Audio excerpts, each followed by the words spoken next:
This is FYI News 13, brought to you by SSPTV and the Hazleton Standard Speaker. For your information, the man who filed a complaint against the city of Hazleton says he's dropped it. Hazleton's mayor says he's still planning on a hearing next month. We'll hear from both sides next. Welcome to FYI right here on SSPTV. I'm Ken Cara. Here's tonight's headlines brought to you by SSPTV and the Hazleton Standard Speaker. One man is dead after a late night hit and run in Hazleton on Saturday. 21-year-old Javier Miranda died on Saturday night after being hit at the intersection of Broad and Pine Streets. Hazleton police arrived on the scene around 11:41 p.m. after it was reported that a black SUV hit a pedestrian and fled. Luis James Reyes of Hazleton is being charged with accidents involving death or injury, and since he could not post bail, he's currently in the Luzerne County Correctional Facility in Wilkes-Barre. According to Ken Jackson's article on StandardSpeaker.com, the affidavit says Jimenez Reyes made a handwritten confession and that he loaned the vehicle from the owners and called them to say he hit someone and left the scene. The affidavit also says Jimenez Reyes told police he left the scene because he was afraid. The investigation is still going on, and anyone with information is asked to call 911. All calls will be confidential. Police in Butler Township are looking for a man they say tried to run down a woman with his vehicle. According to police, a 55-year-old from Roth Road was approached by a man who came to the door of her residence. The woman told the man that he was trespassing and attempted to photograph his vehicle registration. Police say that the man became irate, jumped in the car, and put it in reverse. He struck the woman with the vehicle as he was fleeing. The victim was treated for a head injury by Valley Regional EMS. The suspect is described as a Hispanic male with a shaved head, approximately 6 foot 1 inches tall, wearing a pink shirt and blue jeans. He was driving a black Honda with Pennsylvania registration plate, which was bent upward in order to conceal his identity, and anyone with information is asked to contact Butler Township Police at 788-3230. It appears that a flag complaint filed against the city of Hazleton has been dropped. The complaint was triggered after the city denied a request to fly the Dominican flag back on February 27th, that country's Independence Day. Mayor Joe Yanuzzi cited a state statute which says that no other flag other than the United States flag should be allowed to wave from a public building. Victor Perez, the president of the Dominican House in Hazleton, told us that he has notified the mayor that the complaint was dropped. By the Dominican House saying they're dropping it doesn't mean anything to me, because we have a hearing scheduled in August and we're going to be going to that hearing unless we hear otherwise from the attorney that represents them. The mayor questions whether Perez is still the president of Dominican House. Perez told us that he is still at the helm of the local nonprofit organization. He says that he is the person who filed the complaint and that he is the one who has withdrawn it. Does not mean that we are changing our mind about the Dominican flag issue. No, we believe that the best way to find the solution of this problem is friendly, amicably, with talking with the mayor and the city of Hazleton, and in the future we can work in different situations together. Why not? We have one community, and this is a message to the mayor of Hazleton. You are not, Mr. Mayor, a mayor of one group. You are the mayor of the whole city of Hazleton, and we are part of this community. We are part of the city of Hazleton. A fact-finding hearing into the complaint was set for August 12th before the Pennsylvania Human Relations Commission. Perez says he has written to the commission informing them that he has withdrawn the complaint. FYI did place a call to the commission, but we did not yet receive a response. You know that Pharrell song, Happy? Even though I hear it all the time on local radio, a recent study shows that people in Northeast Pennsylvania are not very happy. Chairman of Luzerne County Council Rick Morelli talks with our Lisa Sugart about that study and transportation in the area. Pleased to welcome back again Luzerne County Council Chairman Rick Morelli. I understand we're not living in too happy of an area, and we were talking about this off camera, so we're ranked as unhappy people in the United States. Yeah, it was an interesting article today in the Citizen Voice where they said that northeastern Pennsylvania is the unhappiest place in the entire country. It was a study of over 300,000 people throughout the U.S., done by Harvard University as well as some others. And I, to be quite frank with you, I'm not too surprised, being someone who's been in public office, and I'm not surprised because, unfortunately, us in the political realm, we get a lot of criticism, but from sitting on this side, I see too many people who are always looking for ways not to make progress and not to move forward. And as someone who's lived here my entire life and will live here and have a passion for it, I think sometimes, the communities need to be a little bit more optimistic, and the critics who always come to the meetings that we know of need to be fair, and instead of trying to halt progress, try to work with the officials and try to work with everyone to make things better. So, there's two sides of this, and it's unfortunate that we're ranked because it doesn't look good for our area. I believe in this area. I think it's a great area to live, but unfortunately, it may be a very accurate study, quite frankly. Well, speaking of unhappy, I know the city of Hazleton was not too happy because of the LCTA situation and the Hazleton Public Transit, the county deciding unanimously not to give the funding for the city. So basically, what's going to happen with that? Does the county want the city to join LCTA, or do you think this could be solved? Well, there's two different issues there. Number one, we stopped the funding for the LCTA. We stopped over $316,000, which we put back in our general fund. The point was they had money in their general fund to match the state level, which would not hurt them with services. So in order to be fair, the Hazleton Transit Authority had the same thing. They have a fund where we have actually overmatched them for a number of years, and if we did it to the LCTA, we did it to them, and again, that's more money in our general fund for us to be able to use. So we're just being fair to both ends. First, we're never going to hurt the services. Next year, hopefully, we will continue to give the funding to Hazleton. So this was really just a one-time thing. Regarding the merger, there's a study that's going on, and we're still waiting for Hazleton to see if they're going to join or not, the study with PennDOT.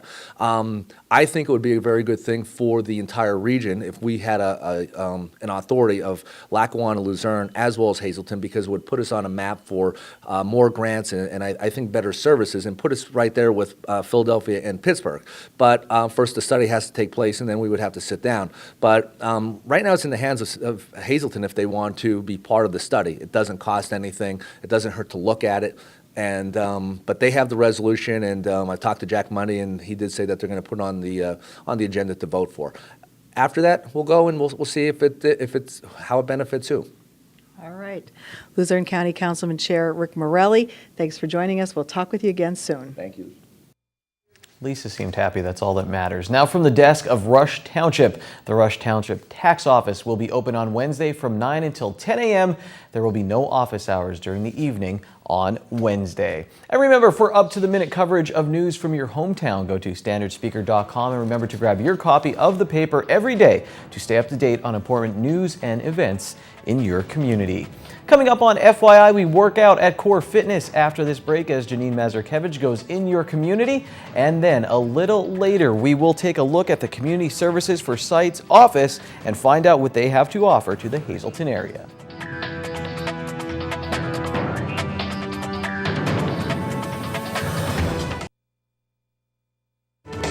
This is FYI News 13, brought to you by SSPTV and the Hazleton Standard Speaker. Back here at Core Fitness, it's Monday. No excuses to get off your dupa, right? And work out. Absolutely not. All right, so today we're talking about working out with items that we have at home. There is no excuse. You can have these items at your house. You don't have to spend a lot of money. Right. And you could take 10 minutes and do something every day. You can not only do this at home, you could do this at work. Okay. People in the next nice. People in the next cubicle might think you're a little nuts, but if you just take 10 minutes and do some of these exercises throughout your day, and you can even split it up, do one set of legs, and then when you have some downtime, you can do one set of arms and just flip it up that way. But just as long as you get it in during the day, it doesn't matter if you do it back to back. So we have Kenny at the anchor desk right now just doing, watch this, and you'll be doing this now during breaks, right? Commercial breaks. All right, so what are the exercises you're going to be doing? Okay, first of all, you're going to have a chair that is firmly planted in the ground. This one's a little bit wobbly because we're on a little bit more of a slippery floor, so I'm going to be very careful when I do this. The first one is a leg workout. So we're going to place one foot up, and you're going to want to make sure that your whole foot is on the bench. And I like to call these tap-ups or dipping your foot in the water. And the analogy that I like to use is that there's an endangered bug on the floor and we don't want to squish it. Nice. All right, so you place your hands firmly here. Okay. Abs are tight, shoulders are down. You're going to use the standing leg to get up, and you're going to tap, and you're going to come down, just like that.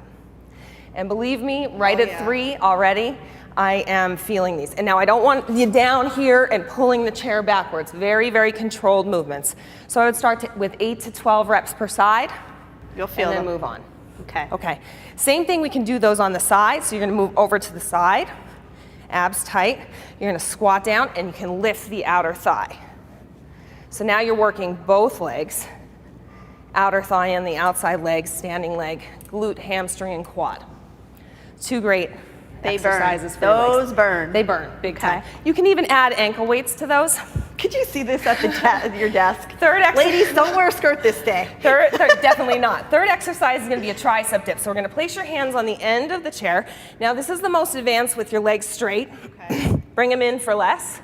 Elbows to the back, abs in, and my box is catching the chair.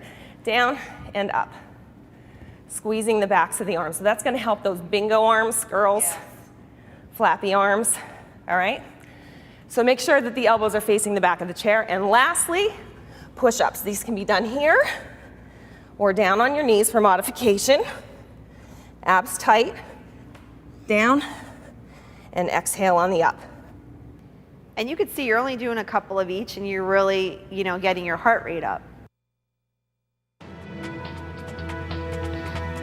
Time now for FYI News 13 weather. Here's my new friend I made this weekend at the Beach Street Playground. I call him Ralph, and everyone has been out enjoying this summer, although we've had some thunderstorms in our area recently, like last night. Let's see what's going on this week. Well, let's start with tonight. Here's our local weather forecast from the National Weather Service. Tonight, we can expect some isolated showers before 11 p.m. The low will be 49 degrees on Tuesday. On the extended forecast, it looks like a mostly sunny day, the high 71. Tuesday night will drop down to 52 degrees. On Wednesday, 30% chance of showers, but it will be a partly sunny day, high of 73 degrees. Wednesday night, 54 on a partly cloudy night. Thursday is sunny, the high is 76. Thursday night, we're down to 54. And then Friday, another nice Friday. We're on a roll recently, mostly sunny, the high 78. Friday night will be cloudy, the low at 57. Tonight's weather is brought to you by Valley High, the area's oldest ice cream and fast food restaurant. Stop on in for a cold treat including our ice cream and yogurt, or some hot food including our burgers, hot dogs, fries, and much more. That's Valley High, Route 93 in West Hazelton. Treat yourself today.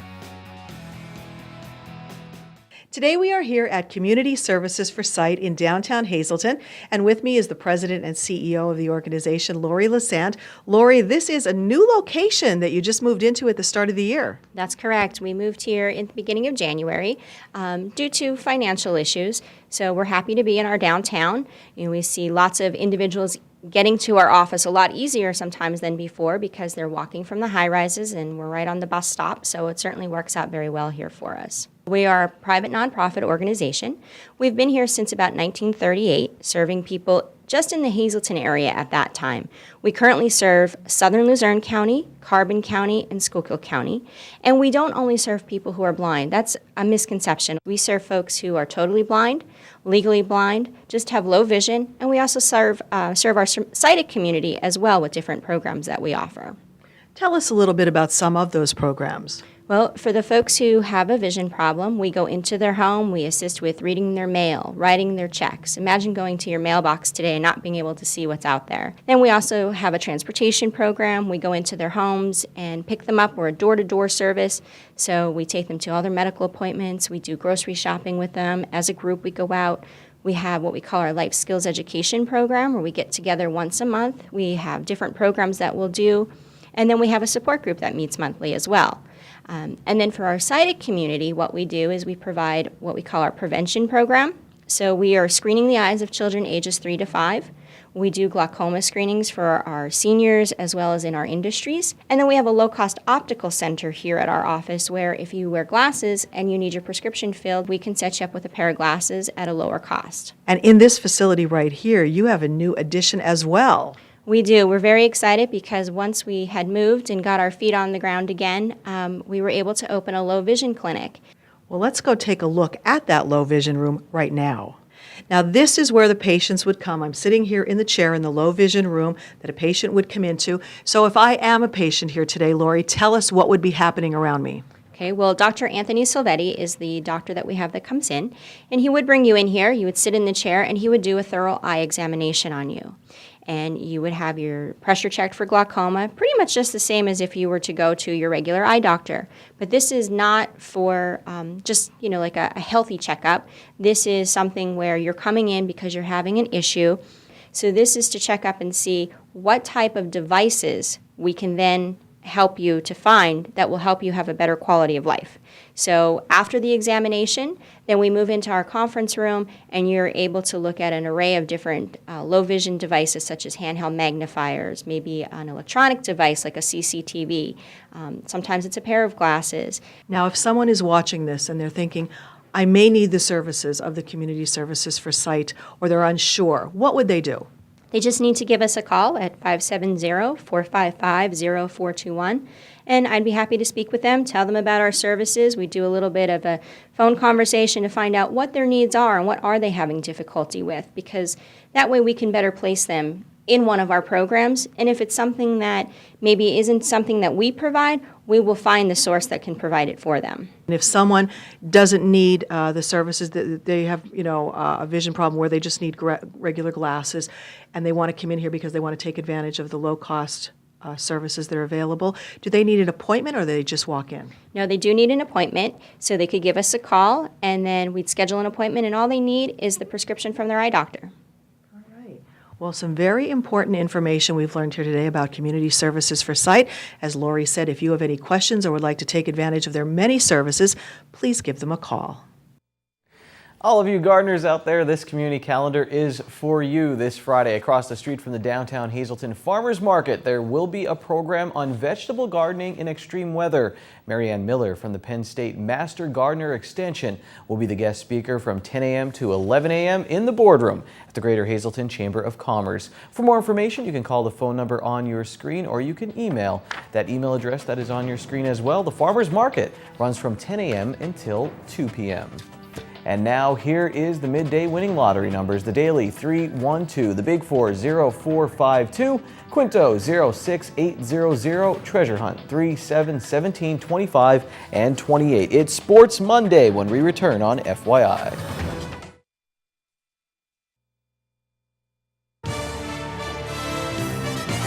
This is FYI News 13 Sports.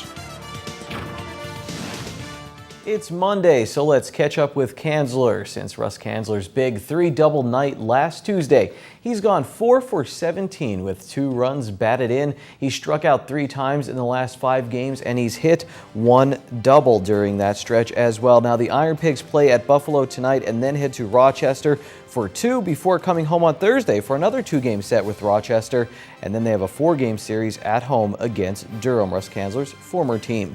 Here's our tweet of the day, and it comes from the obnoxious Boston fan. He suggests that in honor of Derek Jeter's last game at Fenway, the Red Sox bring out 347 players who have played shortstop for them while Jeter manned the position for the New York Yankees. I don't think it's been that many for the Red Sox, but it has been a rotating door at shortstop for Boston's team. Many thought Nomar Garciaparra would rival Jeter for the Sox, but he was traded in 2004 to the Cubs. This obnoxious Boston fan is done for the day, at least in sports. It's time for me to throw the show to a very knowledgeable Yankees fan, Ron Marchetti.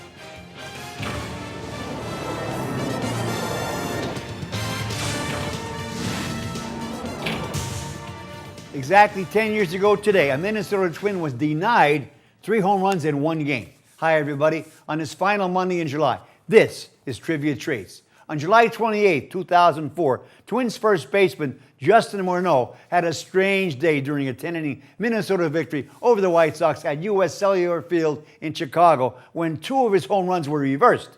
In the second inning, Morneau hit a fly ball into the left field stands, but after Chicago manager Ozzie Guillen and left fielder Carlos Lee argued the call, the arbiters' huddle ruled that the ball struck the top of the wall and bounced back onto the field. In the 5th, a drive by Morneau down the right field line into the stands was initially signaled a home run by the first base umpire, but it was changed to a foul ball after Guillen and right fielder Tino Perez objected. Morneau shouted as he crossed home plate, "Mother of God, not again!" The umps conferred again. Replays were inconclusive. Morneau then hit the next pitch to deep right again. Back. It looked like it had a chance to go all the way. but it was caught at the wall. Anyway, the Twins still won 5-4. 60 years ago in 1954, Milwaukee Braves first baseman Joe Adcock had a career day with 4 home runs and a double during a 15-7 rout over the Brooklyn Dodgers at Ebbets Field.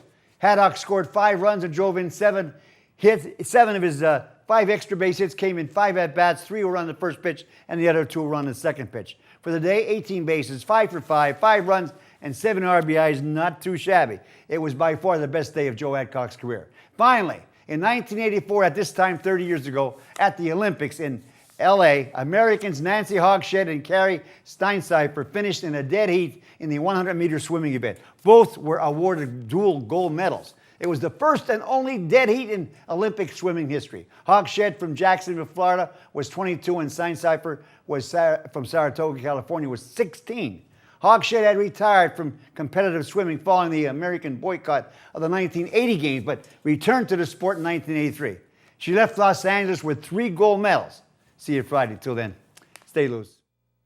Mondays can be rough, but you can end them on a high note. Seafood night at Bottlenecks. Choose from crab, clam, shrimp, and lobster specials, such as their little neck clams in garlic butter, only $1.95 a dozen, or handmade crab cake platter for only $8.95. Good evening, everyone, and here's tonight's Talk of the Town report. First tonight, happy first anniversary to Will and Kayla Gerhardt. This wish comes with love from Mom and Will. Next announcement, the 61st Annual St. Jude's Picnic will be held August 8th, 9th, and 10th on the church grounds, Route 309 in Mountaintop. We'll be having great live entertainment every night, plus great food, games, theme baskets, beer and wine tent, and much more. That's the St. Jude's 61st Annual Picnic. And finally, WWE superstar The Boogeyman will be at the Pocono Summit Outdoor Flea Market at St. Nicholas Byzantine Church on Saturday, August 9th from noon to 3. Get a picture with the superstar and an autograph. More information, please call 570-619-6924. That's tonight's Talk of the Town. News 13 would like to send sincere condolences to the family and friends of these recently departed. Richard Gawel, Sr. of Drums.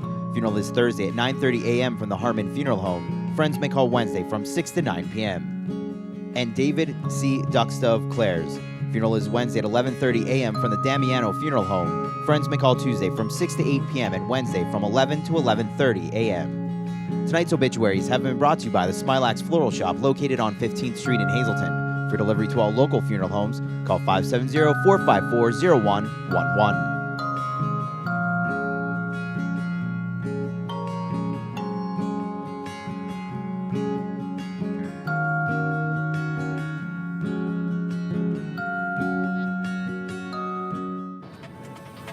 Attention pay-per-view subscribers, if you see your name right now on News 13, you'll have 13 minutes to call in and win a free movie from Service Electric Cablevision. Our winner tonight is Robert Valentine of Drums. Robert, if you're watching, give us a call right now, 570-459-9813 to win your free movie. Over the weekend, there was a free basketball clinic for kids, plus a free tournament and a hockey tournament to benefit the Autism Cares Foundation. Both were held at the Beach Street Playground, and we'll hear about both tomorrow on FYI. Until then, take it easy, everyone.